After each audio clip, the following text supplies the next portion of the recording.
Est-ce que tu es prisonnier? Est-ce que tu crois que ce sont tes stratégies qui te freinent? Eh ben c'est faux. Ce sont tes croyances. Et dans cette vidéo, je te raconte comment j'ai failli mourir 4 fois à l'hôpital, comment j'ai été viré 15 jours après ma sortie de l'hôpital, et pourquoi c'est la meilleure chose qui me soit arrivée. On va parler de 3 piliers pour sortir des croyances limitantes. Le premier, c'est le GPS, ta boussole interne, le moteur, ton obsession, et le véhicule, ta manière de communiquer. Avec toi, mais aussi avec les autres. Si tu es entrepreneur et que parfois tu as l'impression d'avoir les 2 pieds dans la merde, avec cette vidéo, je vais te montrer comment en faire du fumier pour faire pousser ton prochain niveau. Allez, c'est parti.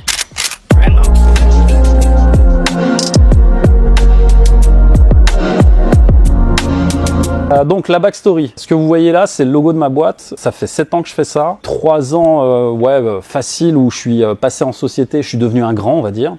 Et depuis, en fait, l'idée c'est que j'ai fait ça parce que j'ai fait 20 ans de salariat.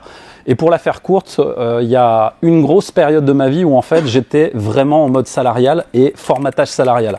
J'ai rien contre le salariat, j'en ai fait 20 ans, je sais ce que c'est et je sais aussi ce que ça apporte dans la tête. Donc en fait, au bout de 20 ans, je me suis senti à l'étroit là-dedans et j'ai toujours eu des postes de direction où je pilotais des gros paquebots, où on faisait plusieurs millions, etc. Et un jour, mon corps m'a lâché en 2016. Après être revenu 4 fois de la mort, j'ai fait une hémorragie interne et ça m'a complètement retourné en fait en termes de mindset, de croyances, de plein de choses. J'ai perdu en fait, je suis sorti de mon corps 2 fois chez moi et 2 fois à l'hosto. Et ce qui s'est passé, c'est que après, ça aurait pu être franchement marrant de s'arrêter là, mais 15 jours après, il fallait que je retourne au taf et 15 jours après, on me licenciait. Et l'idée, c'est que à ce moment-là, je me dis en fait, c'est soit je continue et je reste prisonnier de ça, soit je change tout et il faut faire autre chose. Et le problème, c'est que j'avais plein de croyances limitantes en moi qui me disaient faut continuer à travailler dur, faut continuer à être le meilleur, à montrer que tu es un bon soldat. C'est jamais assez, donc faut toujours en faire plus. Faut se sacrifier et faut faire plaisir à tout le monde, ton employeur, ta famille, tout le monde. Donc j'en ai vraiment chié. Et mon objectif à terme, et je crois que vous êtes tous un peu ici pour ça, en fait c'était de sortir de la matrice. Et ça s'est pas fait sans mal parce que j'ai tâtonné à peu près 2 ans. 3 ans avant de rencontrer Jérémy qui m'a fait passer des steps aussi au niveau vision business parce que j'en avais grave besoin. Et l'idée c'est qu'à partir de là, en fait, les choses vont commencer à changer parce que il va falloir en fait sortir de 3 types de matrices, sociétale, salariale et familiale. Et ça, c'est vraiment en lien directement avec les croyances qu'on a en nous. Alors il y en a qui sont limitantes, d'autres aidantes, et surtout ce qu'on va regarder, c'est les ressources. Ce que vous avez là en fait, c'est surtout au niveau des croyances où moi j'étais complètement bloqué. Et le travailler dur, parce que c'est jamais assez, j'avais du mal avec les critiques. On me critiquait ou on me disait un truc, mon ego en prenait un coup. Alors en plus comme je suis turc, tu vois, la fierté ottomane, tu vois, tu t'arrives pas comme ça, etc. Donc il y avait vraiment un truc là-dessus qui était pour moi à dégommer. Et il y a d'autres croyances comme celle-là. Tout ça, il a fallu que je bosse dessus et que j'aille trouver des croyances aidantes, des ressources. Et explicite et implicite, on pourra revenir dessus, mais vous avez tous en vous en fait des choses qui sont faciles, que vous faites facilement, et il y en a d'autres qui sont implicites, mais que vous ne repérez pas immédiatement. Et c'est surtout là-dessus que j'aide à pointer du doigt ce qui va et ce qui va pas. Ensuite, il y a un gros morceau sur le travail sur moi-même. Donc en fait, durant ces 7 années que j'ai fait jusqu'à être aujourd'hui ici devant vous, et j'aime bien le préciser quand même, je travaille dans une éthique de coach certifié. Alors, je sais que les diplômes, tout ça, ça veut rien dire, mais aujourd'hui, en fait, donner en fait un cadre éthique et déontologique, ça me semble essentiel parce qu'on est proche dans le coaching des métiers de la psychologie. Et j'entends trop de choses fausses sur les réseaux sociaux. Donc, je préfère juste remettre un cadre là-dessus en disant coach RNCP, c'est juste un diplôme qui a été certifié et reconnu par le répertoire national des certifications professionnelles de l'État. Ça ne veut pas dire grand-chose dans le monde de l'entrepreneuriat pour nous, mais en fait, au niveau du cadre légal, quand j'en parle à des organismes, etc., ils disent « Ah, vous êtes RNCP, c'est bien, etc. » Mais au-delà de ça, il y a une déontologie qui va avec. Si vous engagez un coach, première question à lui poser, demandez-lui s'il est supervisé, puisque ça fait partie de la déontologie des coachs. Si un coach qui vous coach ne se fait pas coacher lui-même, c'est qu'il y a un gros problème. Donc, partant de là, j'ai également passé aussi une maîtrise je suis maître en programmation neurolinguistique et c'est ça qui a complètement été le déclic pour moi et c'est ce qui fait que je vous parle de cette conf aujourd'hui. Donc, au-delà de ça, j'ai dû bosser aussi sur mon focus parce qu'en fait, j'étais complètement à l'ouest. Je veux dire, t'as 40 ans, moi qui pensais que j'allais être directeur régional, tu vois, dans un truc, ouais, génial, tu parles. Mon ego, il a pris une claque et en fait, Je me suis retrouvé à 40 ans, sans emploi, mes enfants, ma femme qui a jamais travaillé parce que j'ai toujours eu des salaires confortables. Ouais, and so what? Et donc, c'est là où il a fallu que j'aille beaucoup plus loin et d'où la framework que je vous propose aujourd'hui justement pour aller encore plus loin au niveau de ce que vous travaillez en vous. Et les 3 étapes que je vous montre, c'est les 3 étapes que je travaille justement avec les personnes que j'accompagne. Et c'est notamment ce qu'on a fait avec Gérald. On va revenir un peu sur le business parce que c'est bien beau en fait. Ok, on a les croyances, machin, d'accord. Je vais pas vous bullshiter avec ça. On va pas y passer la nuit, mais on va y revenir. L'idée ici, c'est à quoi ça sert. Parce qu'aujourd'hui, on veut tous quelque chose. On veut de l'argent, on veut de la liberté, ce que vous voulez. Mais si on n'a pas en fait une framework pour pouvoir bosser avec, ça va pas aller bien loin l'histoire. Donc la première des choses en fait, c'est de comprendre où est-ce que ça se passe. Et pour moi, la première étape en tout cas, c'est le GPS. Alors la question que j'ai posée à mon ami Nico hier, de façon bienveillante, hein, Nico, c'est quoi l'intérêt de la boîte en fait dans tout ce que vous faites? Et là, la question fondamentale, c'est est-ce que je défends bien les intérêts de l'entreprise à chaque instant dans chacun de mes actes? Et ça, en fait, pour vous, ça doit juste être le GPS. Parce qu'il y a des moments où vous allez parler avec votre cœur, avec votre ego, avec les égos aussi des personnes qui sont dans votre équipe. Et j'ai adoré la conf de Jérémy hier parce que, grosso modo, c'est ce que vous allez vivre tout au long du chemin entrepreneurial que vous avez. Que vous soyez débutant ou même à des niveaux beaucoup plus avancés. Plus avancé, Gérald il vous le dira, c'est toujours aussi complexe et il y a d'autres défis qui vous attendent. Et donc l'idée, c'est d'aller justement sur vos 3 centres. Qui peut me dire, qui connaît les 3 centres rapidement, centre mental, centre émotionnel et centre instinctif. L'idée en fait, c'est comment vous vous voyez en fait au quotidien. Est-ce que vous pensez plus être dans le mental, dans l'émotionnel ou dans vos instincts et vous agissez un peu instinctivement? L'idée, en fait, c'est de simplifier pour comprendre. Ce que je vous invite à faire, c'est vous poser la question. Est-ce que je passe 80% de mon temps dans mon mental, dans mes émotions ou dans mes instincts? Pourquoi? Simplement parce qu'on a des neurones, et ça, Mohamed, il vous le dira mieux que moi, on a des neurones dans le cerveau, dans le cœur et dans l'estomac. Mais sachez que les plus puissants sont au niveau du cœur et c'est eux qui régissent tout et qui font que vous faites des choses ou pas. Et donc, dans l'idée, les questions que vous avez ici, c'est quel est l'intérêt, et là on reste dans le GPS, l'intérêt de la boîte, quel est l'intérêt logique de l'entreprise dans tout ça? Ça, c'est fondamental. Vous devez prendre une décision, ça commence d'abord par filtrer par la logique. Et une fois que vous avez passé ça, c'est est-ce que mes émotions n'altèrent pas mes choix, mes décisions, mes stratégies envers les intérêts de l'entreprise? Et souvent, vous le verrez, c'est quand il y avait un entrepreneur qui m'avait dit un jour, j'ai fait un investissement en Bitcoin à 100K, mon doigt il a tremblé quand j'ai cliqué. Donc, ouais, est-ce que c'est dans l'intérêt de la boîte avant d'avoir peur ou quoi que ce soit? Et toujours rester sur une logique de ça sert à quoi?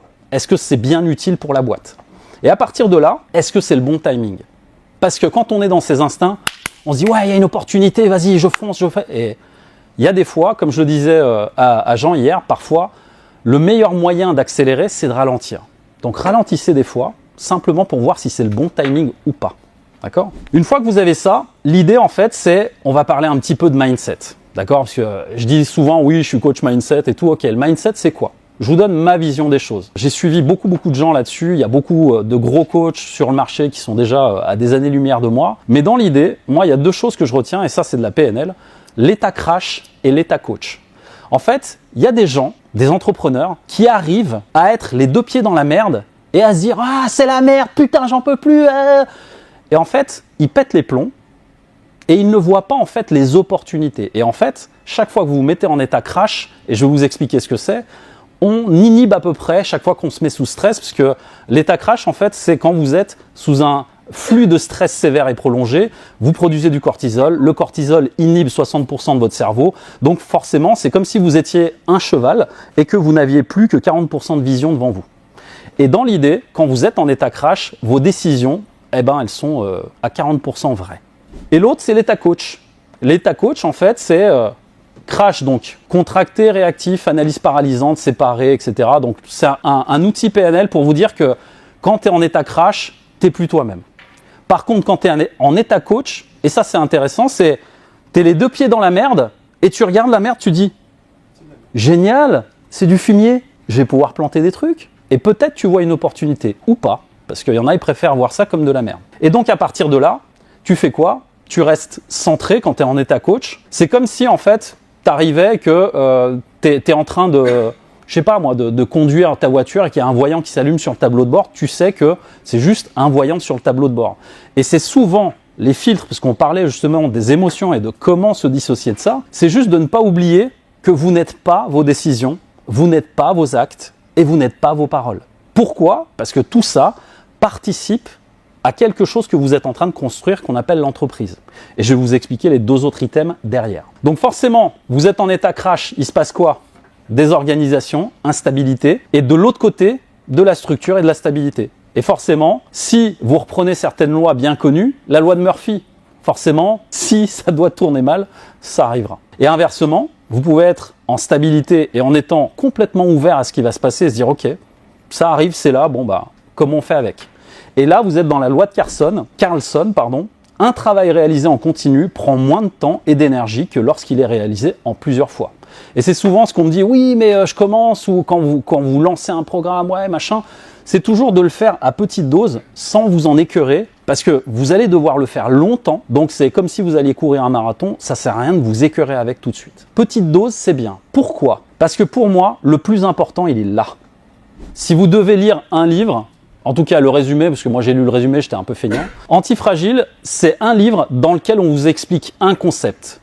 À l'époque, justement, de la Grèce antique, on avait en fait le théorème de l'hydre. L'hydre, en fait, c'est un serpent.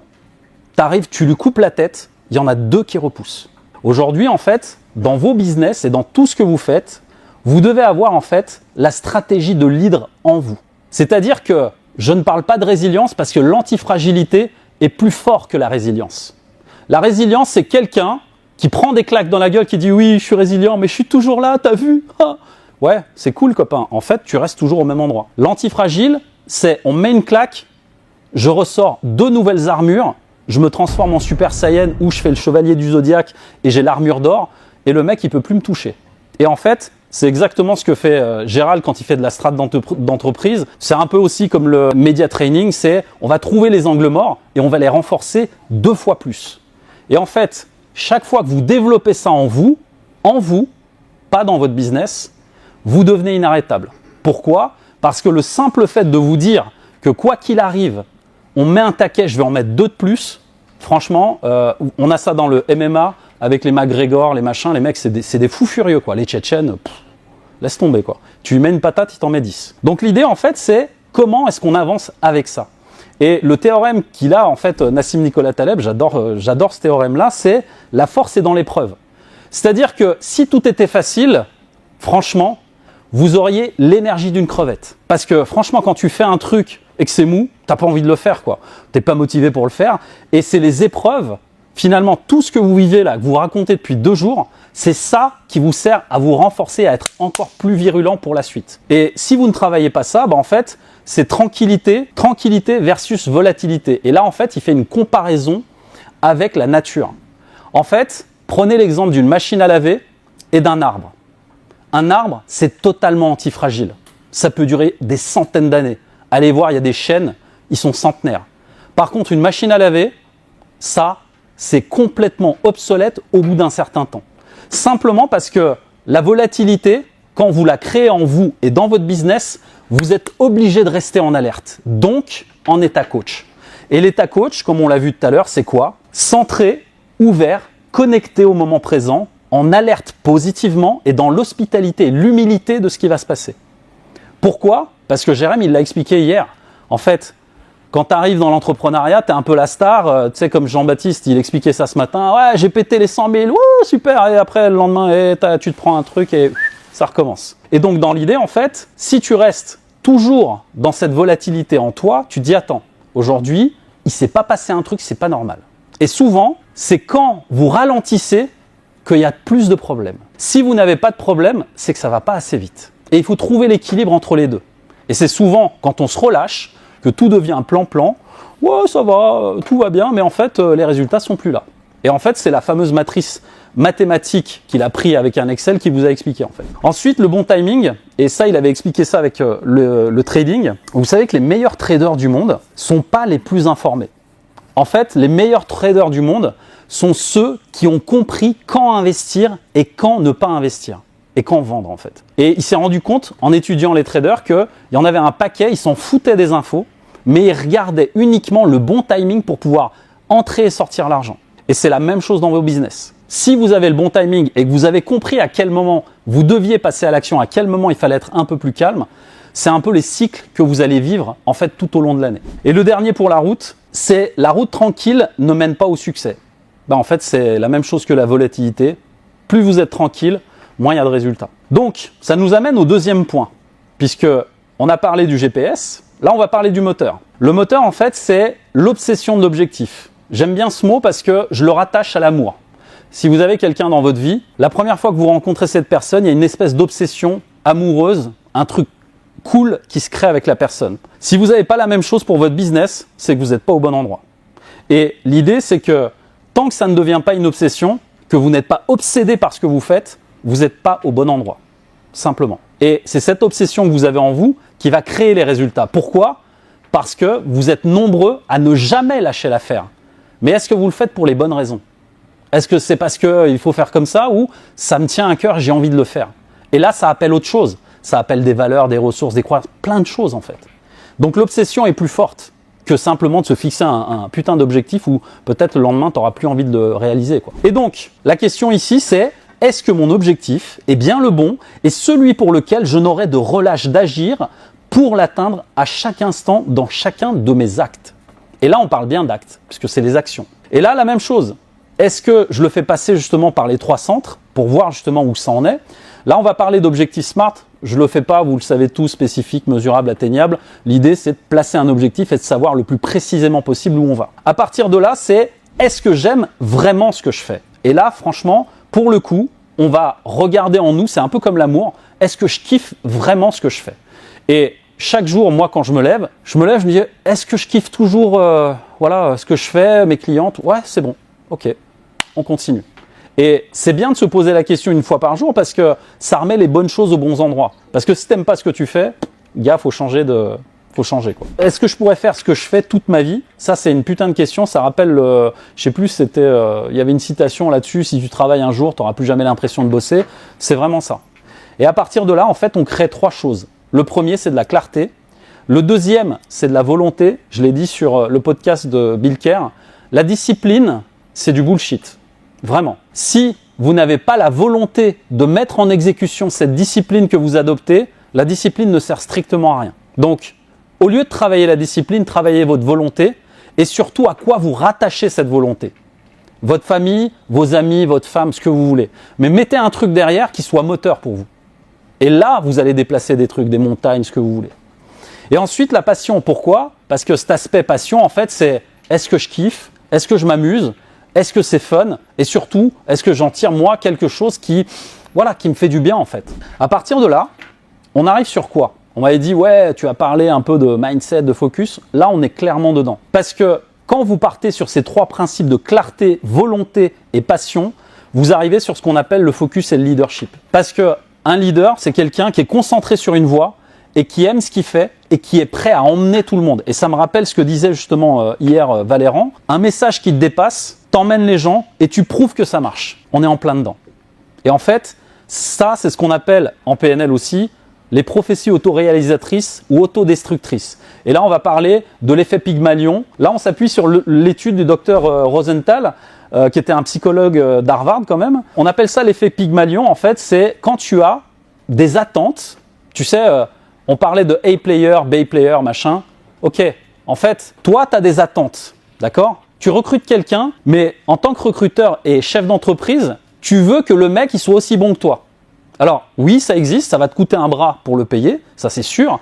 Mais si tu prends quelqu'un qui est un peu en dessous, tu peux pas attendre la même chose de ce mec-là. Sinon, il sera à ta place. Et donc, l'effet Pygmalion, c'est phénomène selon lequel l'attente d'une personne envers le comportement d'une autre personne sert de prophétie autoréalisatrice. Autrement dit, c'est lorsque vous avez de grandes attentes d'une personne et aussi de vous-même et que ces attentes conditionnent en partie son comportement et le vôtre. Ça veut simplement dire que j'ai eu des exemples comme ça d'entrepreneurs que j'ai accompagnés où en fait, il y avait un sujet et le sujet c'était un peu la patate chaude. Et quand quelqu'un de l'équipe venait en fait lui balancer la patate chaude, il disait « Ouais, non mais c'est bon, ouais, vas-y, fais comme ça ». Votre comportement en dit énormément sur vous quand vous avez un problème qui arrive à vous. Et par mimétisme, c'est normal, la personne qui est en face, elle voit comment vous gérez la patate chaude. Vous la mettez sous le tapis ou vous la prenez à bras-le-corps et dites « Vas-y, viens, on va la gérer ensemble ». Et ça fait une différence fondamentale entre les équipes engagées et celles qui fuient à chaque fois qu'il y a des problèmes. Et c'est là où vous gérez la merde, service client, etc., etc. Et à partir de là, vous avez l'effet inverse, l'effet golem. Et là, c'est la même chose. Quand vous avez peu d'attentes de vous-même des autres, vous tirez vos résultats vers le bas. Et c'est souvent l'exemple du fruit pourri.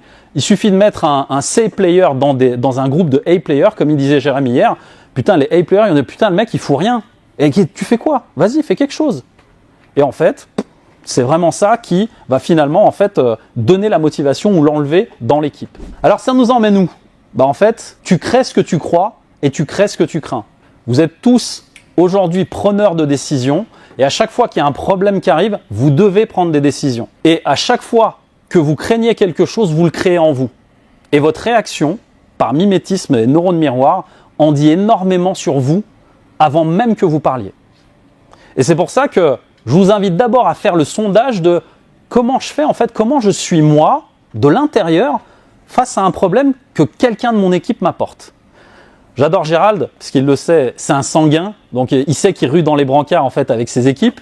Et l'idée c'est que plutôt, comme je l'avais annoncé tout à l'heure, plutôt que de se cacher à dire oui je suis un peu sanguin, je devrais pas, non en fait t'es sanguin, dis-le. Et en fait il n'y a plus de problème. L'équipe ils savent qu'il est comme ça, il arrive, il rue un peu dans les brancards, ça va mieux, et une fois que c'est mis sur le tapis, allez on passe à autre chose. Donc en fait, chaque fois que vous craignez quelque chose, arrêtez de craindre. Parce que vous allez créer ce que vous craignez. Donc, allez sur le problème, gérez-le et on passe à la suite.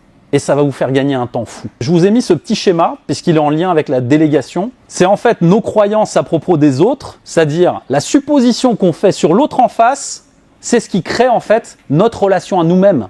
La façon en fait dont tu vois l'autre, c'est la façon dont tu te vois en fait. Et le mec, qu'est-ce qu'il fait? Par mimétisme, il voit ce que tu vois toi en toi. Et forcément, l'autre il se dit oh, attends, je lui ai amené un problème, il n'a pas voulu le gérer, il se démerde. Attends, c'est bon quoi. Et ouais, et comme ça, il n'y a plus d'engagement dans l'équipe. Et donc il se passe quoi? Nos actions envers les autres vont se répercuter sur leurs croyances et ensuite vont se répercuter dans l'entreprise en termes d'action. Et ça c'est la merde. Parce que derrière, si vous n'avez pas les bonnes personnes aux bons endroits, qui sont en concordance avec votre personnalité, c'est là où vous perdez tout. Et donc, on parle de délégation, puisque là, on va parler de la loi de Hofstadter, je ne sais pas si je le dis bien, mais c'est des lois de productivité que j'aime bien. Il faut toujours plus de temps que prévu, même en tenant compte de la loi de Hofstadter. Ça veut dire simplement que quand vous avez une délégation, quand vous devez déléguer un truc, prenez le temps. Parce que oui, former quelqu'un, c'est un double temps, mais c'est de l'investissement pour le futur. Pourquoi ?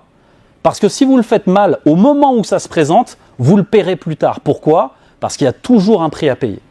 Et le prix à payer, ce sera argent, temps et stress, parce que ça va vous stresser forcément. Et ça va être casse-couille, en plus. À partir de là, quel est le prix que vous êtes prêt à payer? Et c'est surtout là-dessus que je bosse, c'est-à-dire, est-ce que tu es le gars qui arrive et qui met ses deux pieds dans la merde, il dit « Oh putain, génial, du fumier, hey, qu'est-ce qu'on plante là-dedans les gars? Hey, on fait un truc ?» Ou ouah, putain, c'est la merde.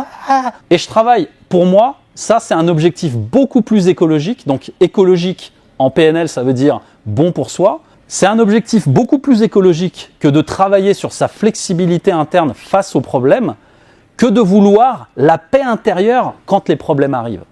Parce que ça n'existe pas. C'est un objectif idéalisé. C'est comme, je sais plus, c'était Clémence, je crois, tu disais, j'ai peur de perdre des clients. Tu vas en perdre. Ouais. Donc, comment tu fais pour être OK avec le fait de perdre des clients?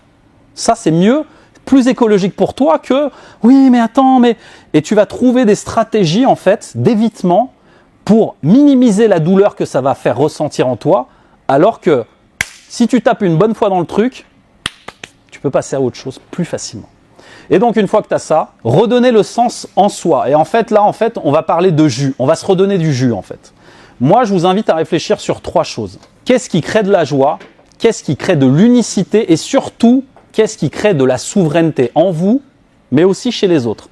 C'est-à-dire que grâce à vous, pour pouvoir créer de l'autonomisation et de la responsabilité dans vos équipes, vous devez montrer que vous êtes souverain dans vos décisions et qu'à chaque fois que vous prenez une décision, vous permettez aux autres de faire pareil.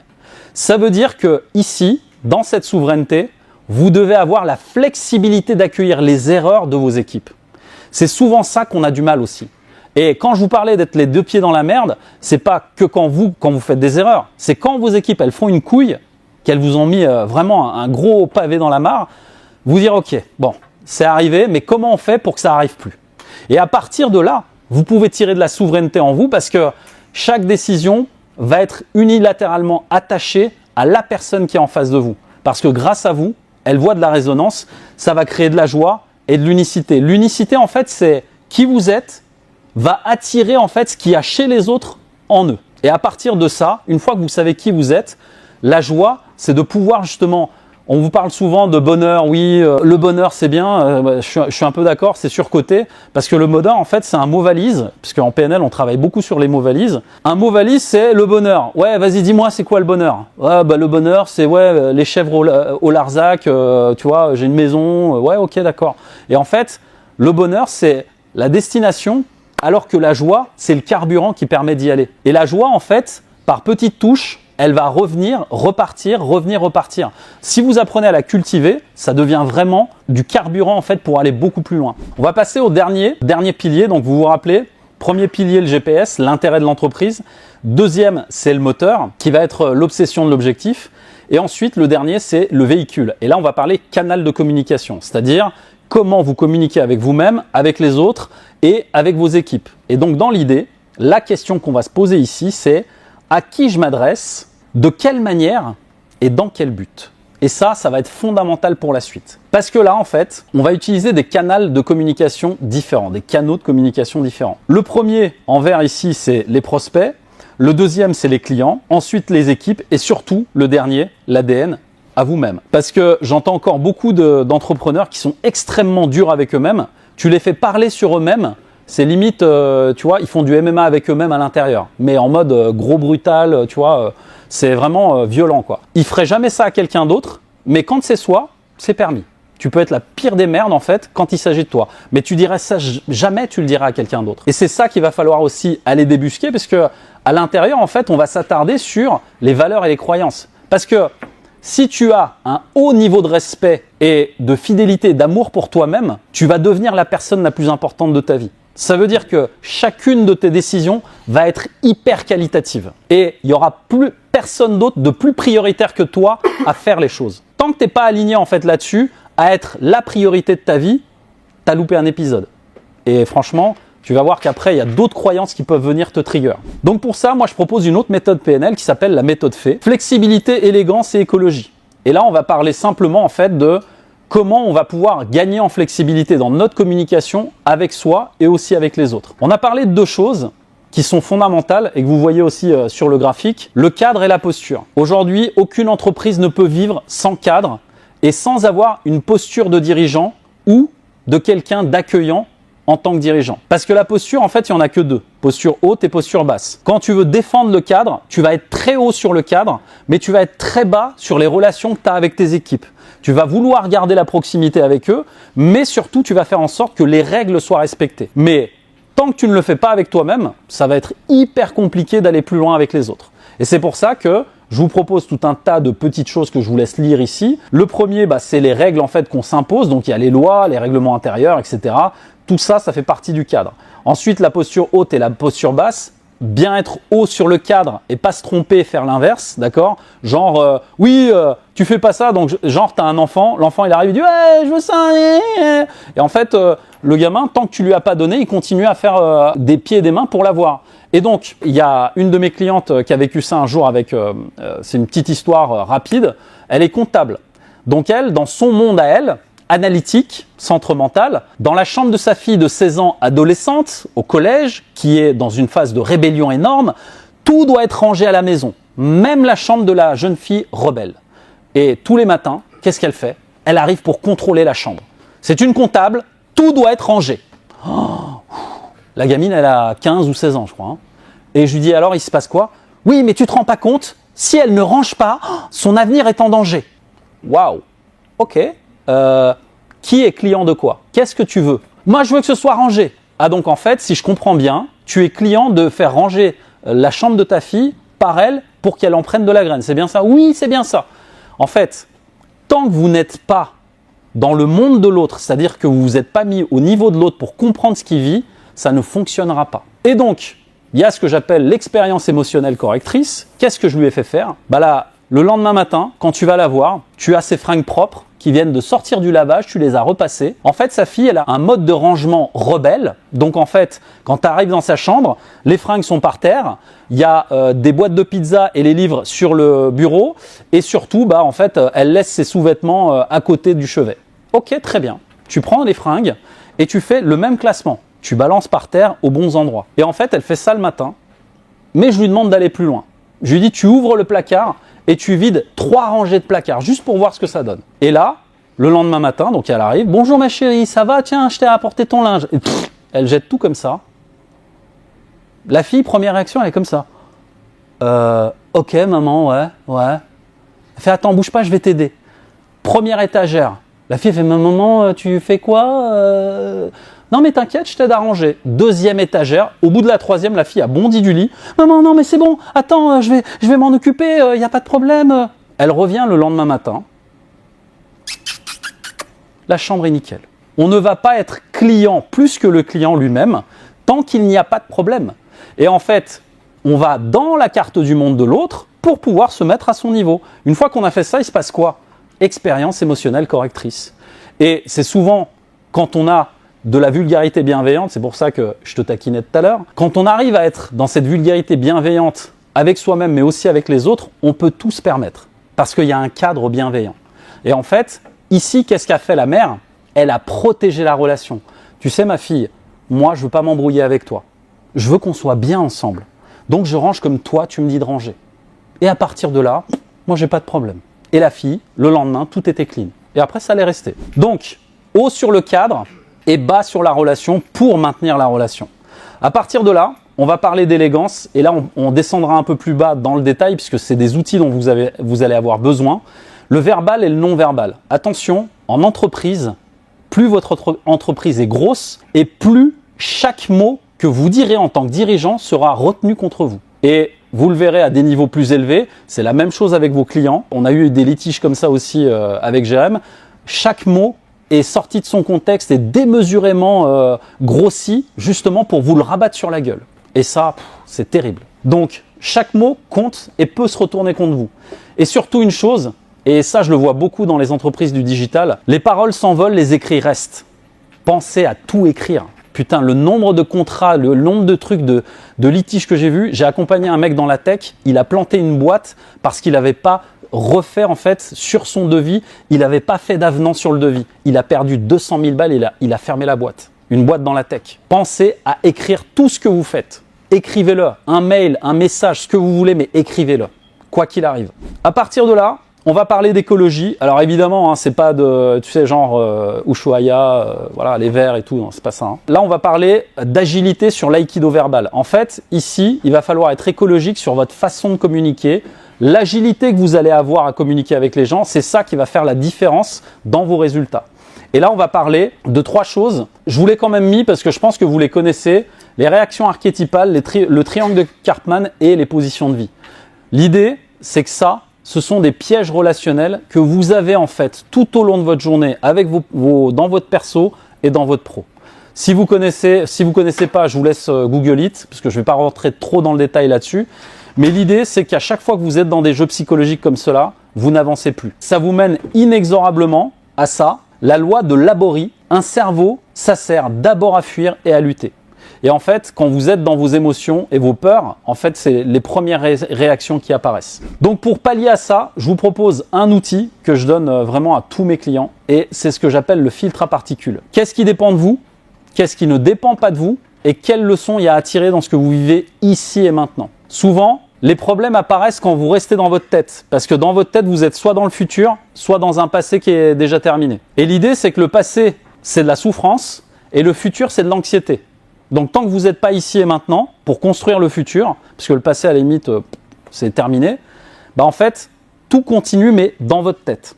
Et ça, c'est hyper dangereux pour vous, pour votre boîte, pour tout. Donc, ici et maintenant, c'est rester connecté à qu'est-ce que je peux, moi, directement, sur quoi je peux agir et qu'est-ce qui ne dépend pas de moi, en fait. Et quand vous avez clarifié ces deux questions-là, tout le reste est hyper simple. À partir de là, on va aller un peu plus loin. Et là, je vais vous inviter à lire ça. Parce que là, on va parler de canaux de communication. On va aller un petit peu plus loin dans le détail de vos personnalités. Et là, évidemment, pour ceux qui me connaissent, je travaille avec l'outil de la ProcessCom, qui est un outil que j'adore depuis des années. Et l'idée, c'est de mieux comprendre qui vous êtes et comment vous fonctionnez. Pourquoi ? Parce que vos entreprises, en fait, elles se bâtissent uniquement sur une chose, vous. Si vous n'êtes plus là, vos entreprises aussi. Donc, plutôt que de partir à vouloir mettre des process, des machins, recruter des gens, regardez d'abord ce qu'il y a à l'intérieur, comment ça fonctionne, et comment vous pouvez l'optimiser, vous en servir peut-être dans des zones d'excellence avant de commencer à faire autre chose.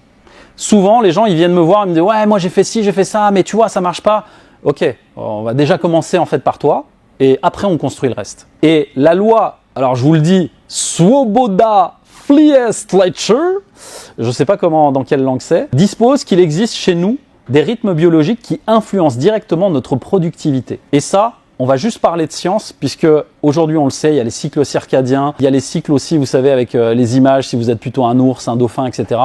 Tout ça, en fait, c'est des choses qui sont aujourd'hui scientifiquement prouvées. Et si vous ne tenez pas compte de ça, pareil pour vos clients, il y a une saisonnalité qui fait que l'humain, en fait, va peut-être moins consommer à certaines périodes.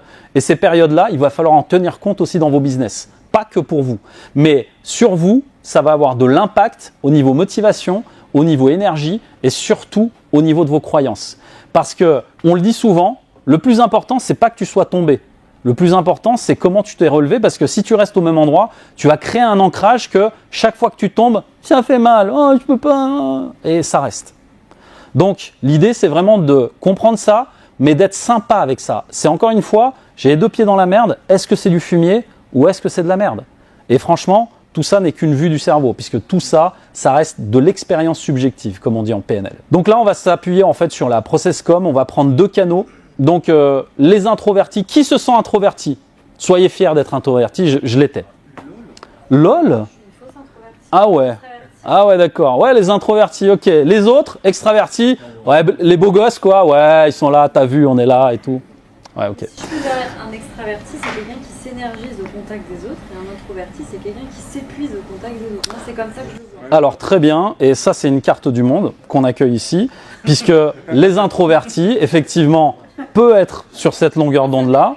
Eh ben écoute, tant mieux si ça t'épuise, peut-être que tu es une introvertie, mais dans l'idée, c'est des personnes qui vont avoir on va partir simplement sur le canal de communication, c'est des personnes, un peu à l'image de Julien hier, qui ont du mal, tu vois, peut-être à sortir des choses. Donc, il y a une forme de non-lâcher-prise qui, à l'intérieur, fait qu'ils n'arrivent pas à sortir des choses d'eux. D'accord ? On va prendre ce prisme-là, mais ce que tu dis aussi est vrai. Et dans l'idée, les extravertis, eux, ils n'ont pas de problème, ils arrivent beaux gosses partout, tranquilles, voilà, tout va bien. Et donc, à partir de là, on va prendre les 6 besoins psychologiques, parce que là, il faut quand même qu'on parle un petit peu psychologie. Chacun des profils que vous avez, en fait, dans les introvertis et les extravertis, vont avoir un centre mental, émotionnel et instinctif. Et souvent, on est dans ce besoin psychologique de compétence d'être reconnu, puisque l'être humain étant un être social, il veut qu'on le reconnaisse. Quoi qu'il arrive, il a besoin de reconnaissance. Et je ne sais plus à qui j'en parlais à table, il y avait une expérience qui avait été menée dans les années 1800 où ils avaient pris 30 bébés, des nourrissons, et ils les avaient juste pris et nourris, comme ça. Et les bébés, en fait, au bout de quelques mois, se laissaient mourir. Simplement parce qu'ils n'avaient pas de réponse de reconnaissance. C'est-à-dire que c'est un stimuli de réponse qui renvoie le message que on te donne de l'amour, on s'occupe de toi, on reconnaît l'être humain que tu es. Et en fait, cette expérience, évidemment, c'était horrible parce qu'ils ont fait ça dans les années 1800, c'est interdit de nos jours. L'idée, c'est que l'humain, s'il n'a pas cette réponse extérieure de reconnaissance, il se meurt de l'intérieur. Et donc, rien ne se construit.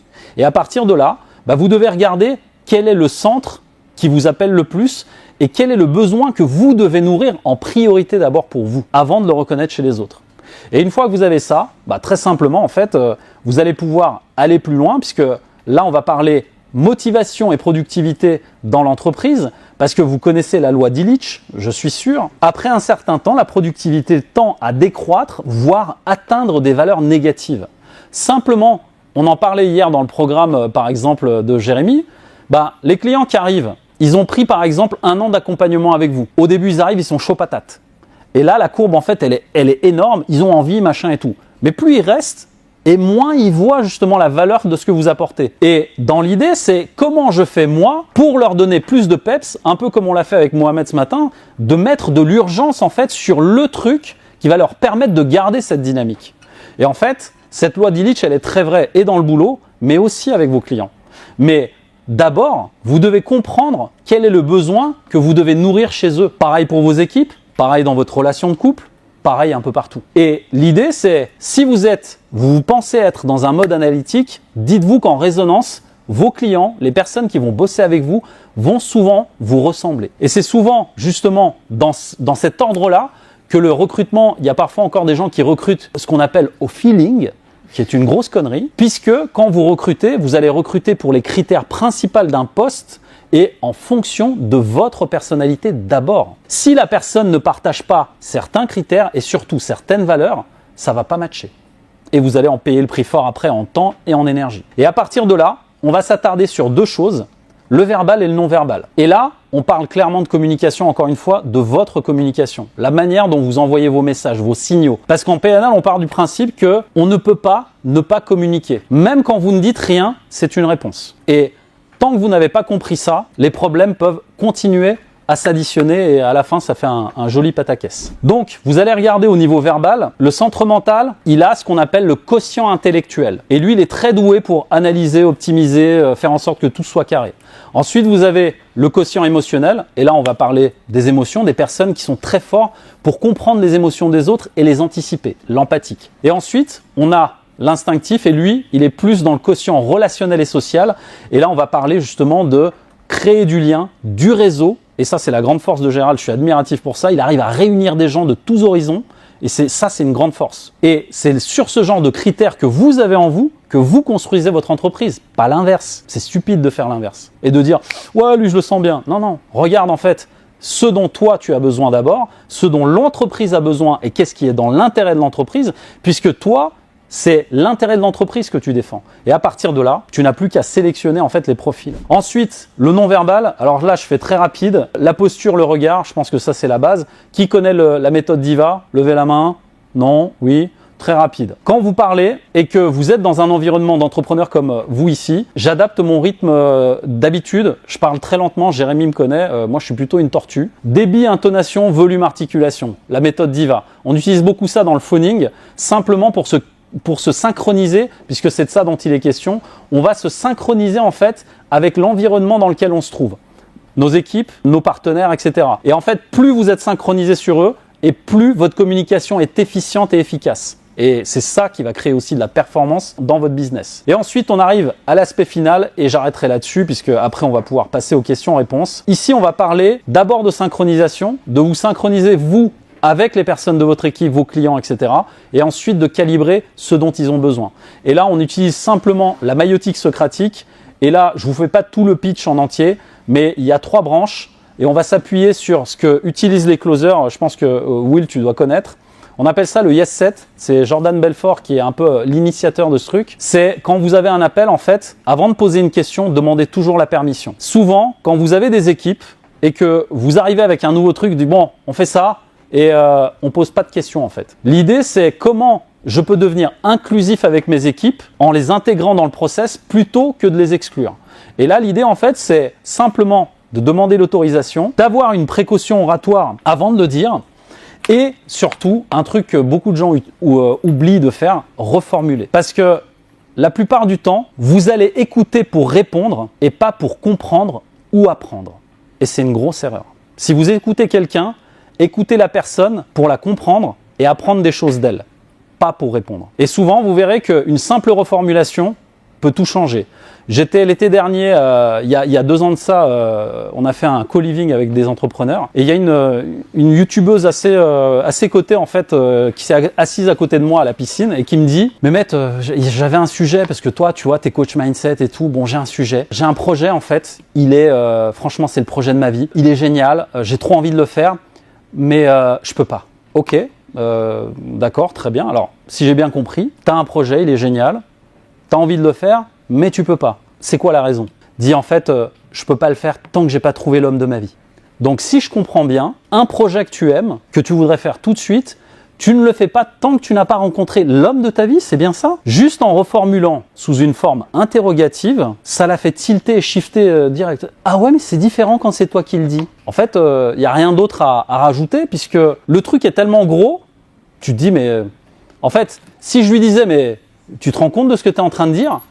Ce serait imposer ma carte du monde sur la sienne. Et on ne fait pas grandir les gens comme ça. Vous, en tant que dirigeant, vous devez soit reformuler, soit faire poser des questions qui font grandir les autres. Et c'est ça qui a de l'impact. Parce que la personne, elle a le sentiment d'avoir trouvé la réponse toute seule. Là, vous êtes inclusif. Là, vous emmenez tout le monde avec vous. Et ça, c'est hyper important. À partir de là, apporter de la clarté, je vous ai mis en vrac quelques questions qui me semblaient pertinentes. Souvent, j'ai souvent dit ça à table. On me dit oui, mais il faut faire ci ou il faut faire ça. Ouais, ok, par rapport à quoi? Qui le dit? Pourquoi? Dans quel contexte?